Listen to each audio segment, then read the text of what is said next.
হঠাৎ করে শরীরটা আবার খুব খারাপ হয়ে গেছে। লক্ষ্মী পুজোয় প্রচুর খাটাখাটনি হয়েছিল, বাড়িতে লোকজন এসেছিল, ভাবতেও পারিনি এতটা শরীর খারাপ হয়ে যাবে।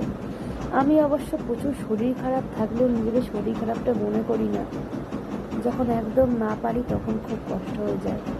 খালি তার আমাকে বলছি যাতে আর 7টা দিন আমি চোখ বন্ধ করে যেন কোনো রকমের 7 থেকে 8টা দিন আমাকে একটু সুস্থ রেখো।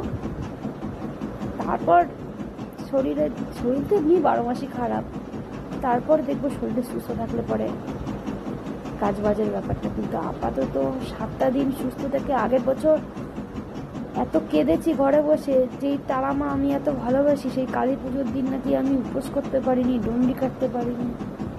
আগের বছর এই সময় আমি অসুস্থ ছিলাম, এখনো প্রচুর অসুস্থ, আর আমার শরীরে আর ক্ষমতা নেই অ্যালোপ্যাথিক ওষুধ খাওয়ার।